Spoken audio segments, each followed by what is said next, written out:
अंदाजे जमाना कहता है कि मौजे हवा रुख बदलेंगी, अंगारों से गुलशन फूटेगा, शबनम से सरारे निकलेंगी। वक्फ संशोधन विधेयक 2024 संवैधानिक मूल्य एवं सांप्रदायिक सौहार्द के लिए गंभीर खतरा है। वक्फ संशोधन विधेयक 2024 संवैधानिक अधिकारों, विधिक सिद्धांतों और धार्मिक स्वतंत्रता पर गंभीर आघात है। विधेयक वक्फ प्रबंधन को कुशल और प्रभावी बनाने का दावा करता है, लेकिन इसके 44 संशोधन इन वादों को पूरा करने में असफल है। हमारा मानना है कि इस संशोधन से स्पष्टता, साक्ष्य और मूल कारण विश्लेषण का अभाव होगा।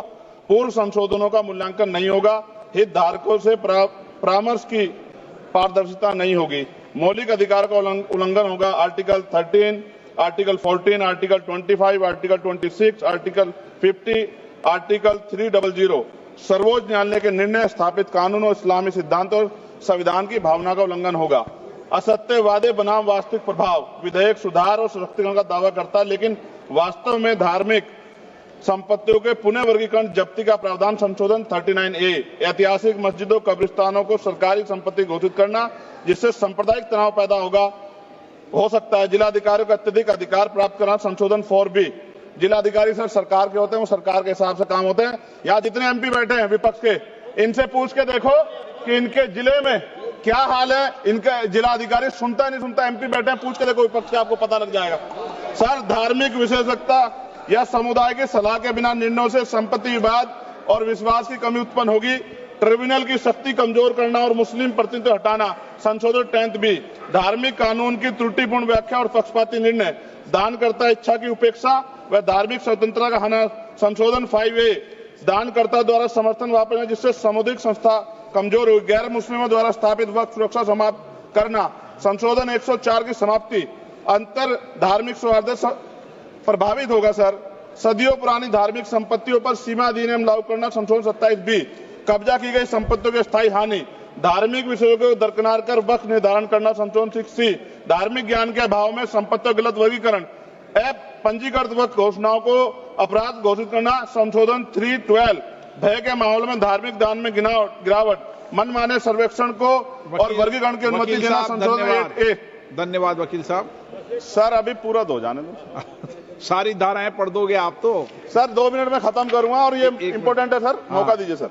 बिना जवाबदेही के बड़े पैमाने पर वक्फ संपत्तियों का पुनः वर्गीकरण, प्रशासनिक भ्रम और प्रभावशीलता को नुकसान पहुंचाना संशोधन 12D। कानूनी विवादों और कुप्रबंधन को वक्फ बोर्डों की विश्वसनीयता का नुकसान, अस्पष्ट आधारों पर राज्य द्वारा वक्फ बोर्ड को भंग करने का अधिकार संशोधन 3C। राज्य के व्यापक विरोध प्रदर्शन धार्मिक लक्ष्यों का लक्ष्य, सार्वजनिक हित के नाम पर वक्फ प्रशासन पर पूर्ण नियंत्रण संशोधन 37C2।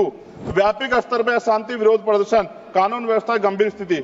सर सरकार के उद्देश्य से नजर आता है मुस्लिम समुदाय के योगदानों पर नियंत्रण स्थापित करना, मुसलमानों को उनकी वक्फ संपत्ति वंचित करना, वक्फ स्थापित करने के अधिकार पर प्रतिबंध लगाना, वाकिफ और मुतवल्ली की इस्लामी परिवर्तन करना। इस विधेयक को वर्तमान रूप से स्वीकार करें और समावेशी परामर्श, कानून स्पष्टता, संवैधानिक धार्मिक सुरक्षा सुनिश्चित करें। सर ये तो बिल पे था सर, क्योंकि आप कहते हैं बिल पे बोलना चाहिए 2 दिन नहीं, लेकिन सर मैं सुबह से सुन रहा हूं सर 2-3 चीजें बोलूंगा सर। जो विद्वान सरकार मुसलमानों की कितनी हितैषी है सर, कुछ कह रहे हैं क्या?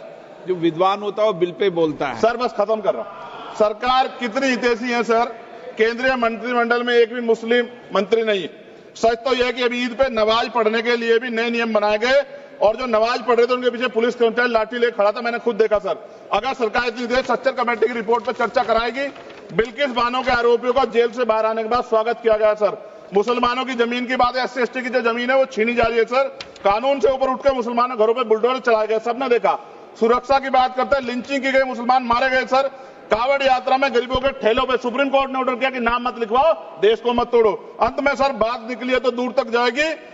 पार्टी सरकार के नेता यात्रा निकाल के कहते हैं मुसलमानों को भगाओ, और कई एक मुस्लिम MP पिछली बार सर उनको क्या क्या शब्द निकले, कोई निंदा नहीं हुई सर, और उसका प्रमोशन हुआ।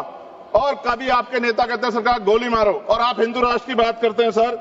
मेरा यह कहना है सर, मैं इसका पुरजोर विरोध करता हूं और अपनी एक शायरी के साथ खत्म करूंगा। तो बहुत सुनी मैंने आज दोनों तरफ, जब तक ना बदले जालिम हुकूमत का मिजाज, एहतजाज एहतजाज एहतजाज, और ये तब तक रहेगा जब तक सर अपनी सरकार सोच नहीं होती। धन्यवाद सर।